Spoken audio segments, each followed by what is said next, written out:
Hello students, how are you?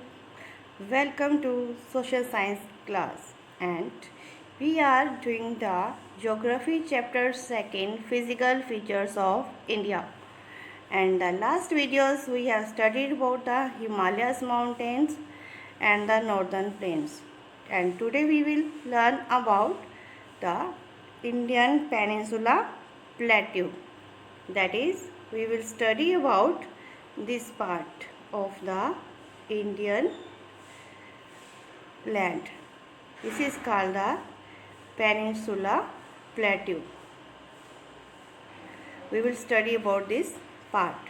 First of all, what is peninsula and what is plateau? We will study about that. What is peninsula? Peninsula means if any land is surrounded by water on the three different sides. अगर land का कोई भी हिस्सा, कोई land mass तीन side से पानी से कवर है, उसके तीन तरफ पानी है, like this in this picture, तो that is known as peninsula. As our India is also a peninsula. How India is a peninsula? कैसे है? See in this picture. On the west side there is Arabian Sea.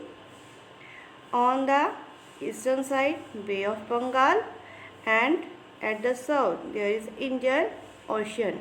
It means India is covered by water on three sides, and that's why India is called peninsula. And what is plateaus? Plateaus means a flat elevated landform that rises sharply above the surrounding area on at least one side. Plateaus क्या होते हैं? अगर कोई landform आसपास की ज़मीन से, आसपास के एरिया से थोड़ा सा हाइट पे होता है और उसका जो टॉप होता है वो फ्लैट होता है, like in this picture.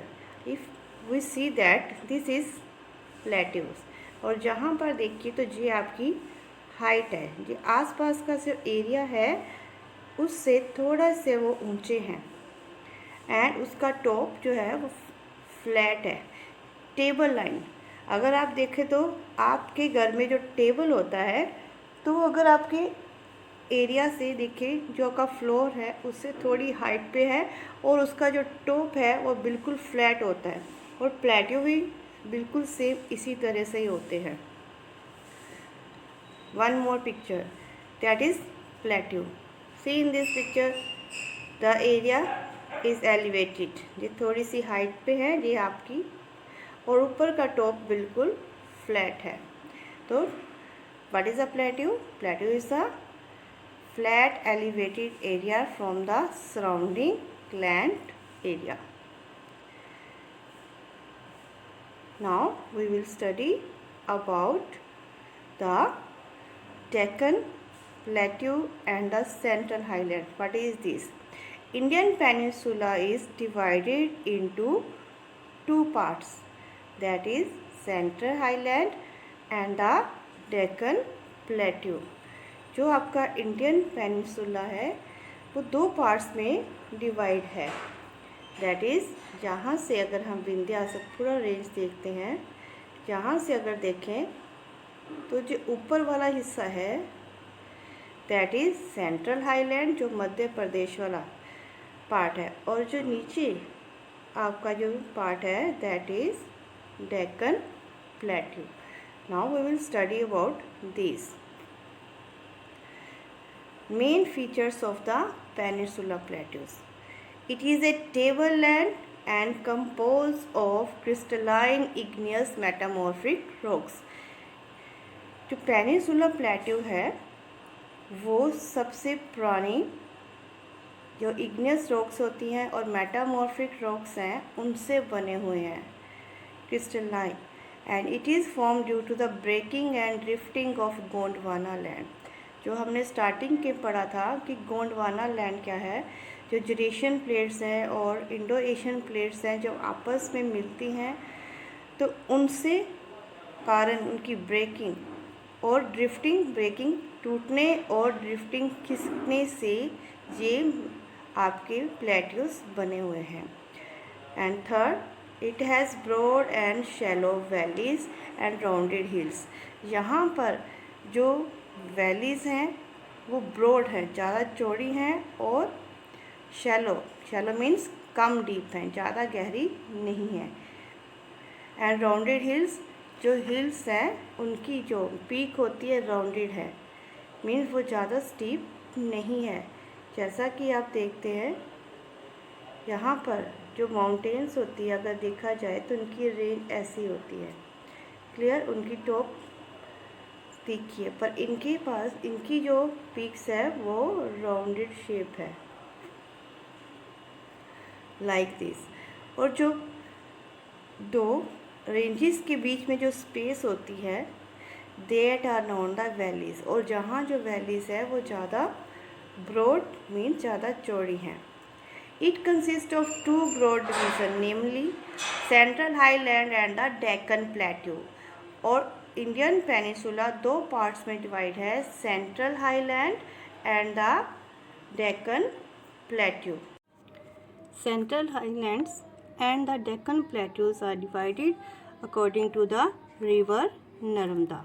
Narmada river, here is Narmada river, and Narmada rivers के ऊपर वाला part that is up to Aravalli range, that part is known as Central Highland, and they cover the most of the part of the Malwa Plateaus. ये जो ऊपर वाला हिस्सा है Narmada reverse के जो अरावली रेंज तक एक्सटेंडेड है, बढ़ा हुआ है, और जिसमें ज़्यादातर भाग मालवा प्लेट्यूज जो कि मध्य प्रदेश में है उसका भाग शामिल है, और ये छोटा नागपुर की तरफ तक फैले हुए हैं, और इनकी जो लेंथ है और चौड़ाई है वेस्ट की साइड ज़्यादा है और ईस्ट की साइड कम होती जा रही है। और नर्मदा रिवर्स की जो नीचे वाला पार्ट है that is to the south, that part is known as Deccan plateau.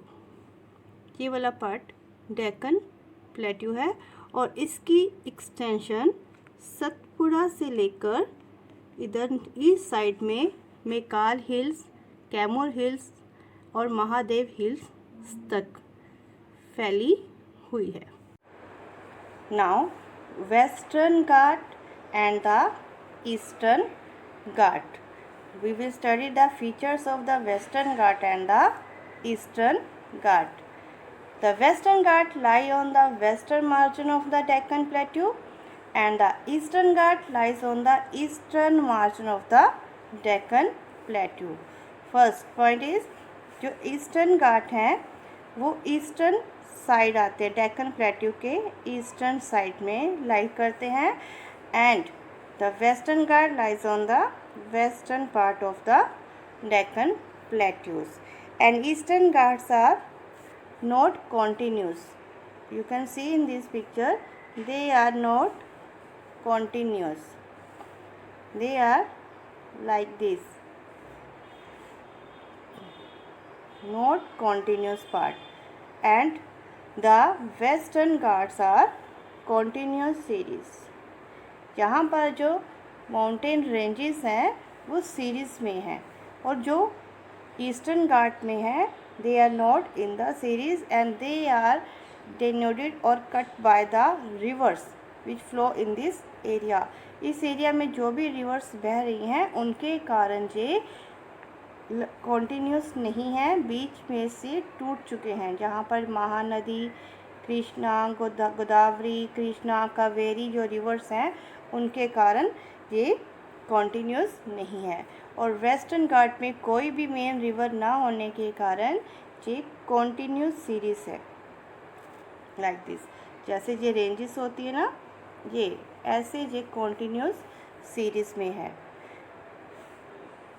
The Western Ghats are higher in the elevation and their average elevation is from 900 to 1600 meter, and Eastern Ghats are the lower in elevation, their average elevation is 600 meter. जो western घाट है उनकी जो height है, ऊंचाई है, वो ज़्यादा है as compare to the eastern Ghat. जो ईस्टर्न घाट में प्लेट्यूज़ है उनकी हाइट सिर्फ 600 मीटर्स तक है, और जो वेस्टर्न घाट में है उनकी हाइट 900 से 1600 मीटर है। और जो सबसे ऊंची हिल है दैट इज़ अनाईमुडी। अनाईमुडी है आपकी ईस्टर्न घाट में। यहाँ पर आपकी अनाईमुडी जो सबसे ऊंची है यहाँ पर लाई करती है, उसकी हाइट है 2695 metres, and Mahendragiri is the highest peak in the eastern Ghat. Mahendragiri यहाँ here, and the height of the Mahendragiri is 1501 metre है। And one more feature is they have a continuous chain of mountains and can be crossed through passes only. The mountain chains are not continuous and are denoted by the rivers which flow into the Bay of Bengal. जैसा कि अभी मैंने आपको समझाया कि ये आपका जो वेस्टर्न घाट्स हैं वो कॉन्टीन्यूस है, यहाँ पर बीच में कोई भी मेन रिवर नहीं है। अगर हमने इनको क्रॉस करना है तो जो माउंटेन के बीच में रास्ते होते हैं, पासिस होते हैं, वहीं से क्रॉस कर सकते हैं। बट जो ईस्टर्न घाट हैं वो कॉन्टीन्यूस नहीं है, they are broken by the different rivers that are flow in the eastern Ghat, that is Mahanadi, Godavari, Krishna, Kaveri. और वेस्टर्न घाट में कोई भी मेन रिवर नहीं है। And one more feature of the peninsula plateau is black soil because these are made from the volcanic eruption. In this area most of the black soil is founded and that is suitable for the cotton crop. Now we will study about the coastal plains of India. There are two coastal plains, that is eastern coastal plain and the western coastal plains. Eastern coastal plains that is near the Bay of Bengal and western coastal plains near the Arabian Sea. We will study about this western coastal plain. Western coastal plains is like a sandwich between the Western Ghat and the Arabian Sea. ये दोनों, ये western घाट, Arabian सी, यहाँ पर आपका western घाट है जैसा भी अभी हमने देखा, और ये यहाँ पर है अरेबियन सी। इन दोनों के बीच का जो एरिया है that is known as western coastal plains. And the main जो इनका पार्ट्स है, it is divided into 3 parts, that is Konkan, Kannada and the Malabar coast. Konkan is called the northern part, it is the central part, and it is Malabar is the southern boundary of the coastal plains. And these are the main features of the western coastal plains. Western coastal plains start from Run of Kutch and end at the Kanyakumari as you seen in the map. Run of Kutch means Gujarat से शुरू होते हैं और कन्याकुमारी तक मिलते हैं। Western coastal plains are narrow and as compare to eastern coastal plains. Western coastal plain last map में भी हमने देखा था कि वेस्टर्न कोस्टल प्लेन जो कॉन्टीन्यूस सीरीज़ के बीच में आते हैं वो कम चौड़े हैं as compare to the eastern coastal plain. Western coastal plains are divided into 3 parts, they are Konkan, Canara and Malabar coast. Canara means that is Kannada plains. Konkan coast is located in Gujarat, Maharashtra and Goa, and Kanra coast is located in Karnataka. The Malabar coast is located in Kerala, that is the southern boundary of the coastal plains. Western coastal plains do not have any large rivers. इस area में कोई भी large river नहीं है। देखिए, अगर हम जहाँ भी मैप में देखते हैं तो ये जो है यहाँ पर ये कम चौड़े हैं, ज़्यादा इनकी चौड़ाई नहीं है, क्योंकि वेस्टर्न घाट जहाँ पर एक कॉन्टीन्यूस सीरीज़ बनाती हैं, ज़्यादा नहीं है। और जो ईस्टर्न है जहाँ पर है वो इस तरह की बाउंड्रीज बनती है जो वेस्टर्न की बजाय ज़्यादा चौड़े हैं। दैट्स वाई कोस्टल जो eastern coastal plains are more broader than the western coastal plains. और वेस्टर्न ईस्टर्न कोस्टल प्लेन में दो पार्ट्स हैं, that is northern Circar and the Coromandel coast. ये आपकी नॉर्थर्न बाउंड्री है, this is the southern boundary of the coastal eastern coastal plains. Features of the eastern coastal plains. Eastern coastal plain, it is wider strip of lowland as compared to the western coastal plain. ये उनसे ज़्यादा चौड़े हैं। It lies between Bay of Bengal and the Eastern Ghat. ये Bay of Bengal और Eastern Ghat के बीच में located है, स्थित है। Its width varies from 60 to 100 kilometre. इनकी चौड़ाई जो है 60 किलोमीटर से 100 किलोमीटर के बीच में वेरी मिलती है। North Circar Andhra Pradesh, that is the northern boundary, and Coromandel coast are the in the Tamil Nadu, that is the there two subdivision, दो पार्ट्स में डिवाइडेड है ईस्टर्न कोस्टल प्लेन्स।